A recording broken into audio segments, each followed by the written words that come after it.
Teman-teman, sekarang aku lagi di Dataran Engku Putri. Ini adalah salah satu public hall yang ada di tengah kota Batam. Jadi lokasinya strategis banget. Kalian bisa lihat di sana itu adalah Hotel Haris, salah satu hotel terbesar di Batam. Terus di sebelahnya juga di sebelah Hotel Haris itu ada pelabuhan feri. Jadi pelabuhan itu pelabuhan feri Batam Center yang menghubungkan antara Singapura dan Batam gitu. Jadi kebanyakan turis-turis itu akan berlabuh di pelabuhan sana. Terus kalau kita ke sini, ini ada salah satu mall terbesar juga di Batam namanya Mega Mall, dan kalian bisa lihat di sana. Ini adalah pusat pemerintahan Kota Batam gitu. Kalian bisa lihat di situ adalah kantor Wali Kota Batam. Jadi mereka di sana. Terus kalau kalian lihat di belakang sana itu nggak nampak sih ya. Di sana ada juga salah satu Masjid Raya Batam. Aku pernah bikin vlognya, kalian bisa cek. Dan juga di belakang Masjid Akbar itu ada apa sih namanya yang seperti di Hollywood, Welcome to Batam. Mungkin kalian pernah lihat icon Welcome to Batam itu. Jadi di sini adalah tempat yang paling strategis atau bisa dibilang tengah kotanya, di mana public hall-nya para warga Batam ya. Jadi orang-orang itu suka banget tiap sore ke sini untuk jogging atau bermain sama keluarga. Kalian bisa lihat aktivitas-aktivitas para orang-orang di sini. Tadi juga banyak turis-turis yang ke sini ya untuk foto ataupun untuk menikmati sore hari di sini gitu. Nah, dan tempatnya strategis, jadi kadang di hari-hari weekend itu bakalan ramai yang memenuhi di sini. Dan juga aku juga lihat beberapa orang, karena sebentar lagi mau 17 Agustus ya. Jadi beberapa orang akan latihan di sini, karena biasanya di sini setiap tahun menjadi tempat pelatihan kalau memang ada acara atau acara-acara nasional lainnya gitu. Aku akan bawa kalian. Sekarang aku lagi di depan kantor Wali Kota Batam. Jadi di sini tempat perkantoran para wali kota. Karena hari ini hari Minggu, jadi di sini sepi banget. Yang ramai itu adalah para pengunjungnya, karena mereka jogging ataupun main bersama keluarga gitu. Mereka bawa keluarganya semua ke sini. Nah, di depan aku ini pas banget pemandangannya, pas di depan Museum Batam Raja Ali Haji. Jadi di tengah ini lapangan besar ya. Di sini aktivitas sore para warga Batam ya. Di video hari ini aku akan membahas tentang biaya hidup sebulan di Batam itu habis berapa sih gitu. Nah, video ini aku bikin untuk kalian, jadi kalian ada sedikit gambaran gitu kalau kalian kerja di Batam. Nah, kalau ngomongin tentang biaya hidup ya, menurut aku biaya hidup itu sangat susah untuk ditentukan gitu. Tergantung sama individunya masing-masing, tergantung sama orangnya. Kalian mau hidup sederhana aja atau yang wah, terus juga tergantung keadaannya juga. Apa kalian single atau sudah punya keluarga atau tinggal sama orang tua, itu beda-beda semua biaya hidupnya. Tapi kali ini mungkin aku sebagai perantau, aku akan kasih sedikit gambaran biaya hidup aku di Batam itu berapa dengan kehidupan atau gaya hidup yang biasa aja gitu, yang memang primer atau kebutuhan aku sehari-hari. Nah, video ini akan dibagi menjadi beberapa bagian. Yang pertama yaitu sewa tempat tinggal atau kos-kosan di Batam itu berapa. Terus yang kedua juga biaya transportasi. Dan yang ketiga adalah biaya makan untuk makan sehari-hari. Dan terakhir adalah hiburan. Jadi akan dibagi menjadi 4 bagian. Yang pertama yaitu sewa kos-kosan atau rumah. Kalau kalian sewa rumah di sini, sewa rumah itu juga ada beberapa macam rumah yang bisa kalian sewa di sini. Kalau kalian tinggal bersama keluarga, ataupun kalian sudah punya istri atau suami dan anak, kalian pastinya perlu menyewa rumah yang cukup besar gitu ya. Kalau kalian single, kalian bisa sewa rumah yang cukup kecil. Nah, kalau di sini untuk kos-kosan yang kecil yang per peta itu juga bermacam-macam. Contohnya seperti satu ruangan aja yang sudah ada tempat sudah ada WC di dalam, itu juga tergantung di daerahnya ya. Kalau aku di daerah tidak terlalu di tengah kota, kalian bisa dapat kisaran sekitar 500 sampai 700 ribu per bulan. Nah, kalau itu masih kosongan ya, masih kayak one room aja yang kecil, tetapi WC dan toiletnya udah di dalam, itu kalian bisa dapat dengan harga segitu. Enaknya yang aku suka dari sistem rental rumah di sini itu udah include gitu, udah termasuk biaya listrik dan juga air. Kebanyakan seperti itu yang sejauh yang aku tahu. Sedangkan kalau kalian mau merental rumah yang mungkin sudah ada fasilitasnya, seperti sudah ada tempat-tempat yang mungkin sudah full fasilitas, ada tempat tidur, ada lemari, kipas angin, ataupun AC gitu, biayanya cukup besar juga, sekitaran temanku ada yang ngekos kayak gitu sekitar 1.200.000-an sampai 1.700.000-an atau sampai 2 juta gitu ya. Kita anggaplah yang paling rendah itu 1.200.000 sampai 2 juta rupiah. Kalian bisa menyewa satu ruangan yang sudah include fasilitas tempat tidur dan segala macam, dan juga ada WC di dalam, pastinya itu sekitar harga segitu. Tapi kalau aku sendiri, aku ngekos di satu ruangan yang nggak ada fasilitas sama sekali, masih kosongan. Jadi kita harus isi sendiri, beli peralatan kita sendiri, itu sekitar 600 ribuan satu bulan, sudah include air dan listrik, dan juga sudah ada wifi-nya. Kadang aku harus tambah 50.000 untuk wifi gitu. Sedangkan kalau rumah di sini cukup mahal ya teman-teman. Kalau misalnya kalian mau kalau kalian punya cukup gitu, punya istri atau suami atau punya anak, mungkin rumah di sini sekitar 1.500.000, tapi itu belum masuk air listrik, dan juga ada juga sampai 2 jutaan atau mungkin sekitar 1.500.000 sampai 2 juta, tapi kebanyakan itu masih kosong, tapi punya dua kamar gitu. Yang kedua selanjutnya yaitu biaya transportasi. Jadi kebetulan karena aku nggak punya motor, nggak punya mobil, jadi kalau untuk sehari-hari, untuk di luar pekerjaan, aku harus menggunakan transportasi umum gitu. Nah, aku sering menggunakan transportasi bus atau Trans Batam di sini.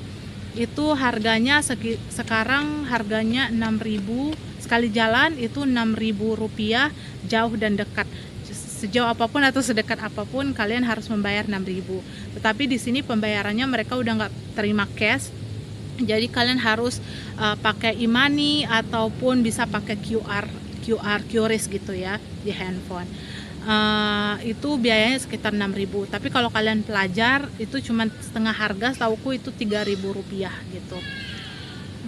Sedangkan transportasi lain yang mungkin sering dipakai di sini itu adalah transportasi online, seperti Gojek, Grab, Maxim, dan yang lainnya gitu. Dan itu harganya juga bermacam-macam. Yang paling dekat setauku itu kurang dari 3 meter, itu harganya sekitar 8.900. Itu 8.900. Jadi kalian harus pandai mengatur keuangan atau budget kalian, apakah bisa itu sebulan atau enggak dengan gaji yang sudah kalian dapatkan.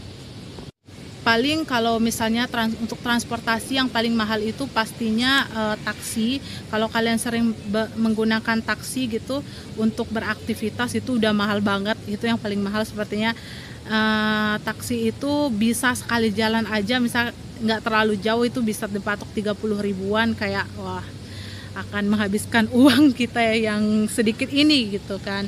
Jadi kalian harus tetap mengatur lah, memanage semuanya. Mungkin untuk transportasi ya gitu aja sih.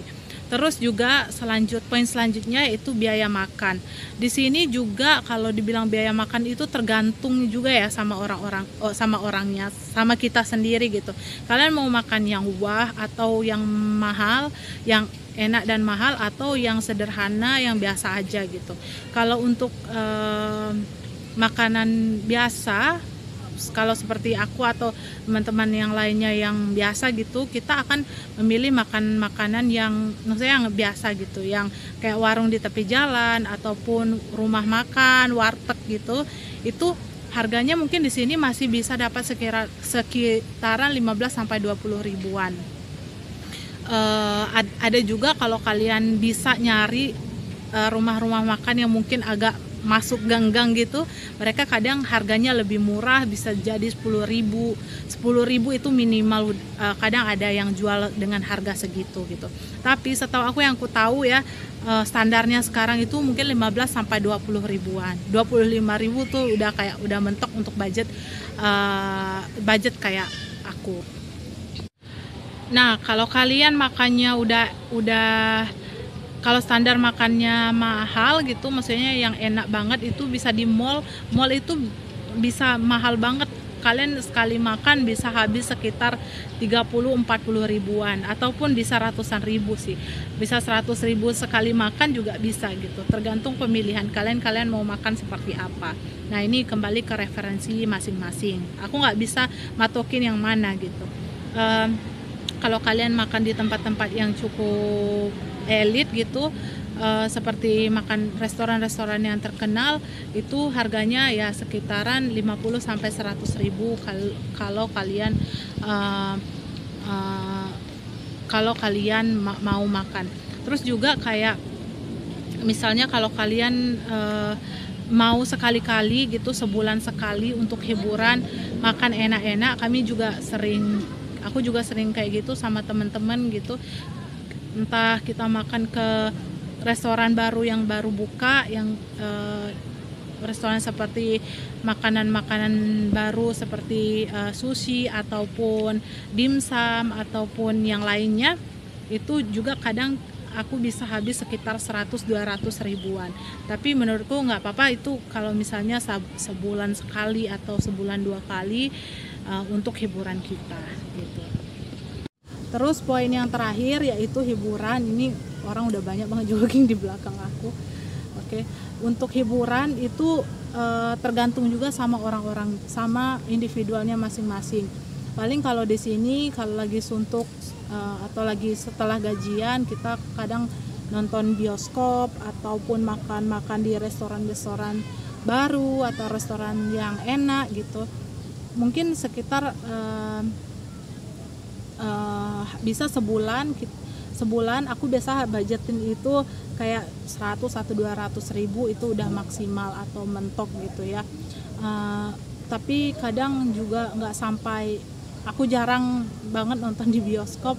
Kalau memang ada film-film yang bagus yang pengen banget aku nonton, baru aku nonton. Tapi biasanya aku nonton di platform online yang gratis. Dan juga kalau ada film-film yang mungkin aku pengen nonton, tapi biasanya aku tunggu beberapa bulan, biasanya kan mereka udah keluar di platform online gitu, jadi bisa nonton secara gratis gitu aja sih.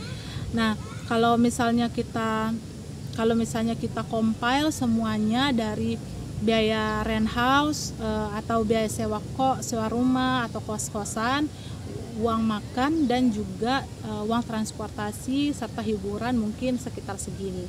Itu kembali lagi, aku belum kasih tahu semua gitu. Oh ya, kalau pulsa aku juga di sini biasanya di kos-kosan kebetulan dia ada wifi, jadi aku nggak harus beli internet yang banyak. Paling untuk internet di luar aku biasanya pakai provider yang cukup murah, yang sebulan itu sekitar 30 atau 40 ribuan, itu mentoknya 50 ribu gitu. Nah, menurutku kembali lagi pada orangnya masing-masing, kepada kalian yang mungkin gimana kalian ngatur budget kalian per bulan dengan gaji yang mungkin kalian dapatkan. Oke guys, ini aku udah di tengah lapangannya. Kalian bisa lihat orang tuh rame-rame.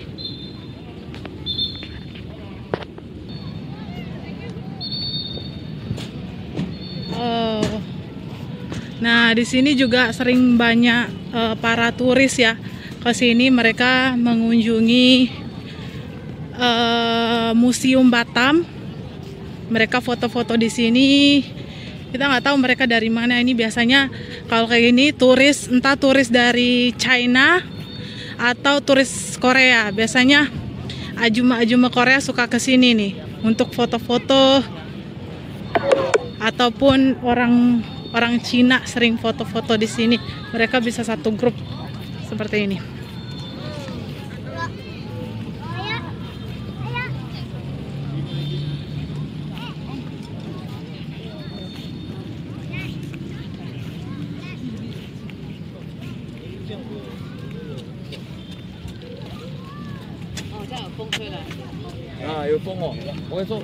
Oh, ini para turis dari Cina nih. Kalau dari bahasanya aku dengar mereka dari Cina untuk foto-foto di sini di Museum Batam Raja Ali Haji. Tapi aku belum pernah sih ke dalam, itu ada apa. Orang sering banget foto-foto dalam ini. Ginilah suasananya. Oke.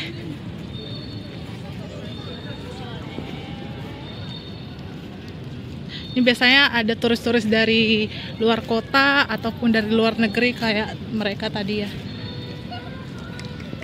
Dan juga yang jogging paling baru orang-orang lokal sini yang jogging, yang tiap minggu ke sini tuh sering. Kadang orang lokal yang tinggalnya deket sini ataupun jauh dari sini sekali-kali ke sini. Tadi masih sepi banget, ini sekarang udah mulai rame, makin sore makin rame. Oke teman-teman, itu aja video kali ini. Semoga videonya bermanfaat, juga informasi-informasi yang aku kasih tahu sama kalian itu bermanfaat ya. Semoga semuanya bisa juga tersampaikan dengan baik. Sampai jumpa di video selanjutnya.